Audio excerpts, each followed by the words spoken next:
Shrikant Sharma Bharatiya Janata party के राष्ट्रीय प्रवक्ता और राष्ट्रीय सचिव हैं। आप अपने सरल स्वभाव के लिए जाने जाते हैं। ऐसा कहा जाता है कि लोकसभा चुनाव में संगठन से वफादारी निभाने का पुरस्कार वर्तमान मीडिया प्रभारी श्रीकांत शर्मा को मिला। पार्टी के राष्ट्रीय अध्यक्ष अमित शाह ने आपको अपनी टीम में सचिव बनाया। गौरतलब है कि पिछले 2 राष्ट्रीय अध्यक्ष नितिन गडकरी और राजनाथ सिंह के कार्यकाल में भी आप मीडिया का कार्य देखते रहे हैं।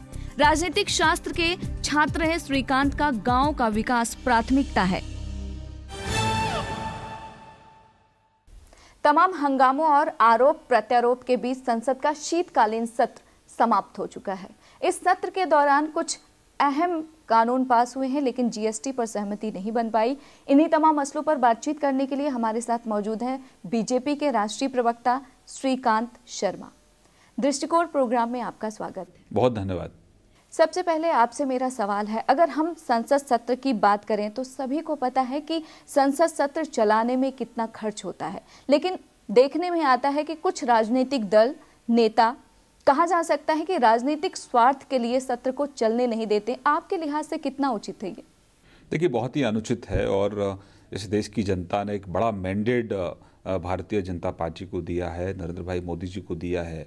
और हमारा लक्ष्य है इस देश से गरीबी को कैसे समाप्त करें, इस देश के गांव में रहने वाले जो हमारे नौजवान हैं उसको हम रोजगार कैसे दें, और इस देश से जो तरक्की है इस देश की वो कैसे आगे हो, गांव तक सड़क कैसे पहुंचें, किसान के खेत को पानी कैसे मिले, यूरिया कैसे उसको ठीक तक मिले, 24 घंटे बिजली गांव में कैसे पहुंचे, स्वास्थ्य केंद्र कैसे अच्छे से काम करें, उसका एक रोड मैप वर्तमान सरकार ने तैयार किया है। लेकिन संसद की कार्रवाई को राजनीतिक कारणों की वजह से लगातार विपक्ष नहीं चलने दे रहा है, और ऐसे कारण हैं जिनका संसद से कोई दूर दूर तक लेना देना नहीं है। अगर कहीं कोई इशू आता है तो संसद में हम उनको कहते हैं कि आप चर्चा कर लीजिए, लेकिन वो चर्चा नहीं, सिर्फ हंगामा खड़ा करके संसद की कार्रवाई को वो बाधित करते हैं। अब एक उदाहरण के लिए मैं कहूँ आपको कि नेशनल हेराल्ड का विषय है, आपने 50 लाख में 5,000 करोड़ की संपत्ति को आप हड़प रहे हैं। ये चार्ज सरकार ने नहीं लगाया आप पर, ये इसके लिए कोर्ट ने आपको सम्मन इशू किया है, और सम्मन में आपने कोर्ट में जाकर कहा कि आप पेशी से छूट चाहते हैं, लेकिन कोर्ट ने आपको छूट नहीं दी। आपके वकील वहां जज साहब को कन्विंस नहीं कर पाए, आप हाई कोर्ट में गए। उसके लिए आप सीधा संसद को बाधित करना और उन सब चीज़ों के लिए प्रधानमंत्री जी की आलोचना करना, प्रधानमंत्री जी पर आरोप लगाना, मैं मानता हूं कि बहुत हास्यास्पद है और जनता बहुत गंभीरता से इन सब चीज़ों को देख रही है। अगर इस सत्र की बात करें तो इस सत्र में SC/ST bill, juvenile justice bill pass कराने में केंद्र सरकार को बड़ी सफलता मिली है, लेकिन अगर देखा जाए तो जीएसटी बिल पर सहमति नहीं बन पाई, तो इसके लिए आप किसे जिम्मेदार मानते हैं? देखिए, ये कांग्रेस का एडमेंट व्यवहार है, रवैया है कि भाई आप क्यों नहीं जीएसटी को लागू करना चाहते, जीएसटी तो आपका ही बिल है। जब हर चीज़ का श्रेय आप लेते हैं कि हर चीज़ में भाई सरकार, पहली सरकार ने ये सब काम शुरू किए थे, तो जीएसटी पर आप क्यों हंगामा बरपा रहे हैं? मकसद सिर्फ ये है कि इस देश की विकास दर को कैसे रोका जाए। मकसद ये है कि ये देश तरक्की ना कर पाए, लोगों को रोजगार ना मिल पाए, इंफ्रास्ट्रक्चर ठीक से ना खड़ा हो पाए, और फिर आप दोहरे मापदंड, जैसे मैंने पहले कहा कि सरकार को चलने मत दो, संसद को चलने मत दो, और सड़क पर सवाल, हर दिन सवाल पूछो कि मोदी जी नौकरी नहीं मिल रही है, मोदी जी महंगाई कम नहीं हो रही है, मोदी जी देखिए विदेश में आप जाते हैं लेकिन यहाँ कुछ नहीं हो रहा है। यहाँ काम मत करने दीजिए, संसद को मत चलने दीजिए और सवाल पूछते रहिए।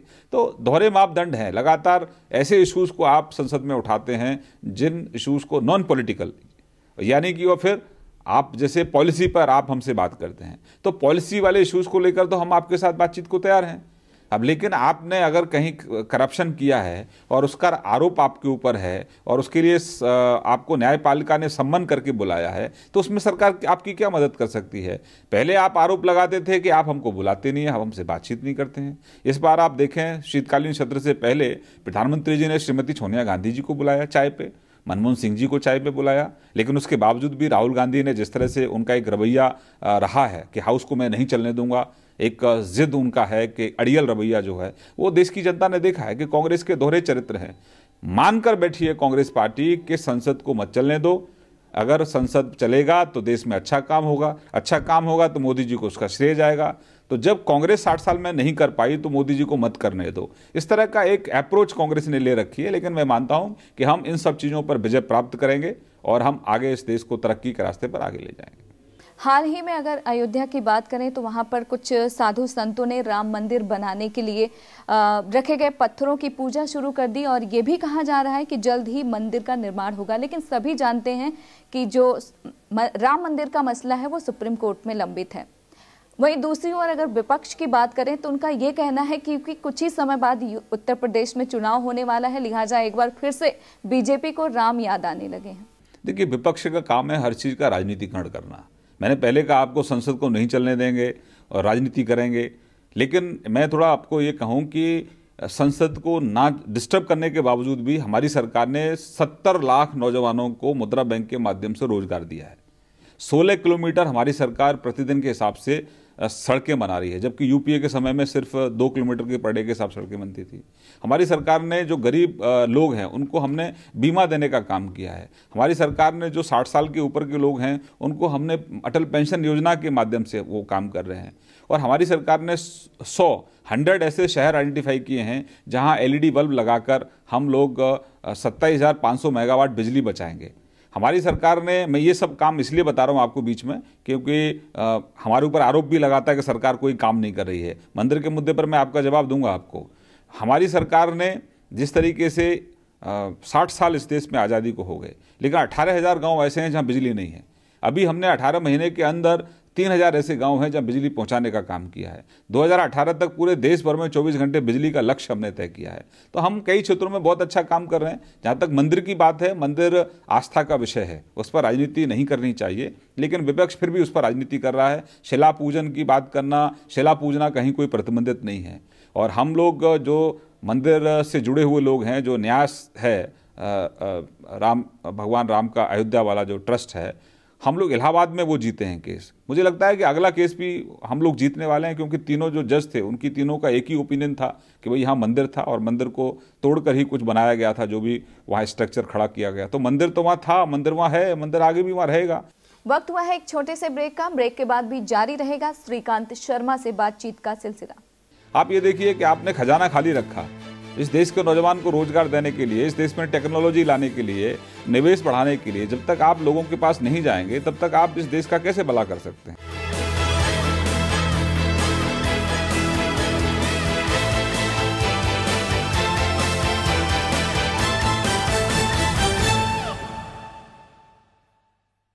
ब्रेक के बाद आपका स्वागत है और हम बात कर रहे हैं बीजेपी के राष्ट्रीय प्रवक्ता से। विपक्ष का यही कहना है कि जब मामला सुप्रीम कोर्ट में है तो फिर पूजा पाठ किसके शय पर किया जा रहा है अयोध्या में? मुझे लगता है तानाशाही है इन लोगों की, यानी कि अब तो राम राम पर भी आप प्रतिबंध लगाने वाले हैं कि जो भी कुछ कहना है इस देश के अंदर लोगों को, तो वो तो श्रीमती गांधी से पूछ के कहना होगा, या फिर राहुल गांधी से पूछना होगा, या फिर नीतीश कुमार जी से पूछना होगा। तो ये जो लामबंद विपक्ष हो रहा है, और विपक्ष आपको नॉन इश्यूज को लेकर एक इशू खड़ा करना, आप इस देश के अंदर करोड़ों लोगों की आस्था भगवान के प्रति है और उस भगवान के स्थान को आपका राजनीतिकरण कर रहे हैं। अगर वहाँ कोई शिला ले जा रहा है, पूजन कर रहा है, अगर वहाँ तैयारी कुछ हो रही है, तो इससे आपके पेट में क्यों दर्द हो रहा है? क्या इस देश के अंदर करोड़ों लोगों की जो आस्था है भगवान राम के प्रति, उनके स्थान का अगर लगता है कि वहाँ उनके भव्यता उस स्थान को होनी चाहिए, तो आपको क्या आपत्ति है इसमें? कहो कि आप राम के विरोधी हैं। अगर आप में गट्स हैं तो आप हम पर आरोप लगा रहे हैं कि हम राजनीति कर रहे हैं, और आप क्या कर रहे हैं? आप तो घटिया राजनीति कर रहे हो। अगर कहो ना आप में गट्स हैं कि आप राम के विरोधी हैं, भगवान राम का नाम लेने में भी अगर यहाँ तानाशाही है, तो हम तो लेंगे, राम का नाम भी लेंगे और मंदिर के लिए भी कहेंगे कि मंदिर बनना चाहिए। इसमें कोई शक नहीं है कि मोदी जी जब से सत्ता में आए हैं ऊपरी लेवल पर भ्रष्टाचार में कमी आई है, लेकिन अगर बेरोजगारों की संख्या की बात करें तो उसमें लगातार इजाफा हो रहा है। इस मसले को लेकर कहीं ना कहीं युवाओं में थोड़ा सा असंतोष है, इसको लेकर आपकी क्या राय है? देखिए, बहुत सारी समस्याएं हमको विरासत में मिली थी। बेरोजगारी हमको विरासत में मिली, महंगाई हमको विरासत में मिली, घटती हुई विकास दर हमको विरासत में मिली, और ढुलमुल आर्थिक व्यवस्था हमको विरासत में मिली। लेकिन मोदी जी ने आते ही उन सभी क्षेत्रों में बहुत अच्छा काम किया। जैसे मैंने पहले बताया आपको, आज हमारी जो जीडीपी है उसको लेकर दुनिया की तमाम एजेंसियां आज ये कह रही हैं कि देश की जो, भारत की जो अर्थव्यवस्था है आने वाले समय में दुनिया की सबसे अच्छी अर्थव्यवस्था होगी। सबसे बड़ा कारण है इसको जड़ समय से इस देश से भ्रष्टाचार को समाप्त करना, और भ्रष्टाचार समाप्त हमने किया है। 18 महीने में आप हमारी सरकार पर कोई भी भ्रष्टाचार का आरोप नहीं लगा पाए। झूठे कागज दिखाकर आप संसद की कार्रवाई को जरूर बाधित कर सकते हैं, लेकिन किसी कोर्ट में, किसी कचहरी में आप कहीं पर भी कोई आरोप हमारी सरकार पर नहीं लगा पाए। पॉलिटिकल एलिगेशन आप लगा सकते हैं, लेकिन आप कोई आरोप हमारी सरकार पर नहीं लगा पाए, और ये सब व्यवस्था ऊपर से नीचे तक की है। एक सवाल है जो हमेशा विपक्षी भी उठाते रहते हैं, उनका कहना है कि प्रधानमंत्री हमेशा विदेश के ही दौरे पर रहते हैं, उनको देश की चिंता नहीं है। ये सब बेईमान आरोप लगाते हैं। प्रधानमंत्री मनमोहन सिंह जी भी थे, उनकी भी विदेश यात्राएं रहीं। अगर उनके आप 20 महीने के कार्यकाल को देखें, मनमोहन सिंह जी के और हमारे को, तो हमने जो खर्चा है वो कम किया है और देशों की यात्राएं ज़्यादा की हैं। यमन के अंदर जब युद्ध चल रहा है और वहाँ से हम अपने भारतीयों को निकाल कर लेकर आ रहे हैं, तो उसमें अगर आपके डिप्लोमेटिक अच्छे रिलेशन नहीं होंगे, दोनों देश जहां युद्ध चल रहा है उनके साथ हमारे संबंध है मोदी जी के, उन दोनों को हमने कहा, उन्होंने अपना सीज फायर किया और हम वहां से लोगों को निकाल कर लेकर आए। इराक से हम हमारी जो नर्सें थी, बहनें, उनको निकाल कर लाए। सीरिया से लोगों को निकाल कर लेकर आए। यूक्रेन से हम छात्रों को लेकर आए। तो 18 महीने में 18,000 जो हमारे भारतीय थे, जो अलग अलग कंट्रियों में आपदा में फंसे हुए थे, उनको रेस्क्यू करने का, उनको स्वदेश इज्जत के साथ वापस लाने का काम हमारी सरकार ने किया है। आप बाहर नहीं जाएंगे तो सीमाओं पर आप जिस तरह से आपने पाकिस्तान को अलग थलग किया है आतंकवाद के मुद्दे को लेकर, और आज पाकिस्तान आपके साथ कहीं ना कहीं आतंकवाद को लेकर खड़ा है, नहीं तो वो आतंकवाद को मानता ही नहीं था कि हम आतंकवाद को हम समर्थन नहीं करते हैं। तो ये सब उपलब्धियां हैं। जो फ्रस्ट्रेशन में जो लोग हैं, जो 60 साल में नहीं कर पाए, उनको लगता है 18 महीने में मोदी जी कर रहे हैं। और एक पाप पार्टी के नेता हैं केजरीवाल साहब, उनके पास तो सिर्फ झूठ बेचना, झूठ बोलना और मच्छर मार नहीं सकते और जो जिम्मेदारी है वो पूरी कर नहीं सकते, लेकिन उसके लिए मोदी जी को आलोचना जरूर करो। तो प्रतिस्पर्धा है। नरेंद्र भाई, मोदी जी की गाली कौन ज़्यादा देगा? राहुल गांधी गाली ज़्यादा देंगे कि केजरीवाल गाली ज़्यादा देंगे? मैं तो आपके चैनल के माध्यम से इस देश के विपक्षी जितने भी नेता हैं उनको चुनौती देता हूं कि आपको प्रतिस्पर्धा करनी है तो गाली गलौज की प्रतिस्पर्धा मत करिए, काम की प्रतिस्पर्धा करिए। जिस तरह से हम लोग काम कर रहे हैं केंद्र में, आप सहयोग करिए राज्यों में। आप राज्यों में सहयोग क्यों नहीं करते हैं? अगर दक्षिण भारत और पूर्वोत्तर भारत की बात करें तो वहां पर बीजेपी संगठन जो है वो मजबूत हुआ है, लेकिन अगर मध्य भारत की बात करें तो वहां पर कुछ राजनीतिक दल हैं जो लगातार मुश्किलें बढ़ा रहे हैं, जैसे चाहे वो आम आदमी पार्टी हो, बसपा हो, टीएमसी हो। इस पर आपका क्या कहना है? देखिए, जब बीजेपी मजबूत है आज की डेट में, और बीजेपी ने एक शंखनाद किया है कि इस देश से हम भ्रष्टाचार को जड़ समेत समाप्त कर देंगे। जिन पॉलिटिकल पार्टियों ने अब तक सिर्फ देश को लूटने का काम किया है, और ये लामबंद पहले से थे। अगर यूपीए 1 और यूपीए 2 को अगर आप देखें कि 12 लाख करोड़ के जो घोटाले सोनिया जी और मनमोहन सिंह जी के नेतृत्व में हुआ, तो ये सारे दल उन्हीं के साथ थे जो आज आप देख रही हैं। अगर आप बिहार की भी बात कर रही हैं तो बिहार में भी जो जिस तरह से गांधी मैदान में जो रैली थी, उस रैली में सारे वो दल मौजूद थे जिनके साथ मिलकर मनमोहन साहब ने और सोनिया जी ने देश को लूटने का काम किया। तो ये पहले भी एक थे, लेकिन पहले ये संसद में एक होते थे, अब ये जमीन पर भी एक होने की कोशिश कर रहे हैं। जिस तरह से ये राहुल गांधी भ्रष्टाचार को रोकने की बात करते थे और लालू जी जो चारा घोटाले में आरोपी हैं, उनके नेतृत्व में चुनाव लड़ लिए, तो जनता ने, ठीक है, जनता का जो जनादेश है उसका सम्मान करते हैं, लेकिन लामबंद होकर इस देश के विकास को कैसे रोका जाए, मोदी जी को कैसे रोका जाए, उसकी इनका एक योजना बनाई है इन लोगों ने। लेकिन हमारा भरोसा देश की जनता पर है। देश की अदालत सबसे बड़ी अदालत होती है। हमको विश्वास है कि देश की जनता को, लोगों को समझ में आएगा कि ये मौका परस्त लोग हैं। इनका मकसद तरक्की नहीं है, इनका मकसद है किसी भी तरीके से इस देश की तरक्की को रोको। कांग्रेस और आम आदमी पार्टी के अलावा जो तमाम विपक्षी दल हैं, उनका ये कहना है कि बीजेपी जो है सीबीआई का राजनीतिक तौर पर इस्तेमाल कर रही है। एकदम झूठ आरोप है। सीबीआई में जो अधिकारी हैं, मनमोहन सिंह जो अधिकारी लगाकर गए थे वही अधिकारी हैं, और जो केस हैं, चाहे वो नेशनल हेराल्ड का केस हो, मनमोहन साहब के समय का ही रजिस्टर्ड केस है। वीरभद्र सिंह के जो भ्रष्टाचार के आरोप हैं, 2013 में सीबीआई को ही कहा था कि आप इनके खिलाफ स्टेटस रिपोर्ट दीजिए। एयरसेल मैक्सिस का जो मामला है वो भी मनमोहन सिंह के कार्यकाल का मामला है। अब शारदा स्कैम में जो भ्रष्टाचार हुआ है, अब तो ममता जी को नाराजगी क्यों है? आपने अगर भ्रष्टाचार किया तो आप सामना करो, वो भी केस आपके पुराने समय का ही है। तो 18 महीने में हमने तो कोई नया केस रजिस्टर्ड नहीं किया। तो ये झूठा आरोप हम पर क्यों लगाते हैं कि हम सीबीआई का दुरुपयोग कर रहे हैं? अगर आप हरिश्चंद्र हैं, दूध के धुले हैं, तो अदालत तो है इस देश के अंदर, अदालतों में जाइए अगर आपको कहीं लगता है कहीं आपके साथ कोई दिक्कत है तो। झूठे आरोप हम पर मत लगाइए। सीबीआई में कोई अधिकारी हमने नहीं नियुक्त किया, हमारे आने पर कोई नई एफआईआर रजिस्टर्ड नहीं हुई, तो हम पर जो आरोप लगा रहे हैं ये बेबुनियाद है, मनगढ़ंत है और झूठा है। मिलते हैं एक और छोटे से ब्रेक के बाद। मतलब इटली की बेटी इस देश को लूट सकती है अपने बेटे के साथ मिलकर, लेकिन इस देश का कोई नागरिक उनकी भ्रष्टाचार के खिलाफ शिकायत नहीं कर सकता।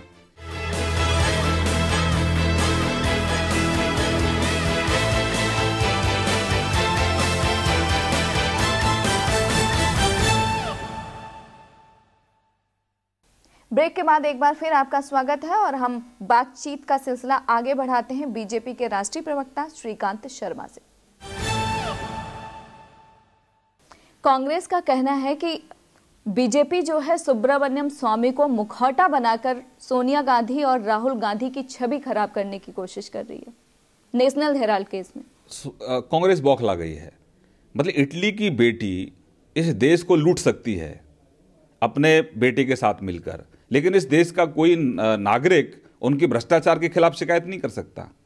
शिकायत क्या है उस पर गौर नहीं किया आपने। आपने जो शिकायत हुई, शिकायत पर आपको अदालत ने सम्मन जारी किया और सम्मन की वजह से आपने सम्मन को चुनौती दी। आप हाई कोर्ट गए, हाई कोर्ट ने आपको खारिज कर दिया आपकी दलीलों को। तो अल्टीमेटली जो जिनके अंदर एक अहंकार था कि हम इस देश के सभी संस्थाओं से सर्वोच्च हैं, हम न्यायालय से सर्वोच्च हैं, हम संसद से सर्वोच्च हैं, तो ऐसे लोगों को आज जमीन पर जाकर अदालत के सामने वो गए हैं। मैं मानता हूं कि लोकतंत्र की बहाली हुई है। अब आरोप आप पर जो लगे हैं, आरोपों के लिए आपको सम्मन इशू किया और आप अदालत तक गए और आपको वहां 50,000 के मुचलके पर आपको जमानत मिली। और जमानत का ऐसे आप सेलिब्रेट करें जैसे ट्रॉफी आप लेकर आए, कि जैसे कोई आप युद्ध जीत कर आए हैं। राजनीतिक पंडितों का कहना है कि आने वाले समय में जो पंजाब में चुनाव होने वाला है वहां पे आप लोगों को आम आदमी पार्टी काफी टक्कर देने वाली है। इसके अलावा अगर यूपी की बात करें तो वहां पर जातीय समीकरण बहुत हावी है, तो इससे कैसे निपटेंगे आप? देखिए, हमारा तो फॉर्मूला है कि हमने जो काम कर रहे हैं, विकास हमारी प्राथमिकता है। पंजाब में अकाली दल के साथ हमारा गठबंधन है, हमारी सरकार अच्छा काम कर रही है। और जब आने वाला समय बताएगा आपको कि जो भविष्यवाणी जो लोग कर रहे हैं उनकी भविष्यवाणी में कितना दम है और हमारी सरकार के द्वारा जो काम किए जा रहे हैं वहाँ पंजाब में उनमें कितना दम है। उत्तर प्रदेश की अगर बात करती हूँ तो उत्तर प्रदेश में लगभग पिछले 20 साल से Sapa plus Baspa equal to Congress और प्लस अजीत सिंह साहब की पार्टी, तो लोगों ने सबको देखा है। आज तो हम यही कह सकते हैं कि वहाँ उत्तर प्रदेश की जनता सपा के जो शासन है उससे बहुत त्रस्त है। वहाँ अपराध का बोलबाला है, वहाँ नौजवान को रोजगार नहीं है, केंद्र से जो पैसा जाता है उसका लाभ वहाँ के लोगों को नहीं मिल रहा है। तो वहाँ एक लचर व्यवस्था है। वहाँ के जो माननीय मुख्यमंत्री जी हैं अखिलेश जी, वो भ्रष्टाचारियों को सीधा सीधा संरक्षण देते हैं, अपराधियों को संरक्षण देते हैं। एक पत्रकार को जिंदा जला दिया जाता है, पत्रकार जिंदा जलाते हुए वो अपना बयान जो देता है और जिस मंत्री का वो नाम लेता है वो मंत्री उनकी कैबिनेट में आज भी है। तो आपको ऐसा नहीं लगता है कि यूपी में जो खराब कानून है, गुंडा राज कायम है, उसको उठाने में कहीं ना कहीं बीजेपी विफल रही है, उस तरीके से जनता के सामने नहीं ला पाई है जिस तरीके से लाना चाहिए था? लगातार हमारे आंदोलन होते हैं और घर घर गाँव जाके जितना मुखर होकर भारतीय जनता पार्टी सपा सरकार को एक्सपोज कर रही है, उनके जो निकम्मापन है, उनको जो अपराधियों को जो संरक्षण देने की जो प्रवृत्ति है, पूरे उत्तर प्रदेश में आप जाइए, अगर कहीं कोई विपक्ष का काम कर रहा है तो भारतीय जनता पार्टी ही कर रही है। अगर हम जुवेनाइल जस्टिस बिल की बात करें तो आपको क्या लगता है कि अगर ये बिल पिछले सत्र में पास हो गया होता तो आज निर्भया का जो नाबालिग आरोपी है वो छूटा नहीं होता? नहीं, वो तो अलग विषय है कि वो छूटता भी नहीं, लेकिन पास हो चुका होता तो जो हमारी बहनें हैं, जो हमारे परिवार हैं, कम से कम इस तरह का जुर्म करने वालों को आने वाले समय में सजा मिलती। लेकिन अगर आप देखें पिछले सेशन में भी 10 बार ये बिल को हमने लिस्ट कराया, इस सेशन में भी हमने 7 बार इसको लिस्ट कराया।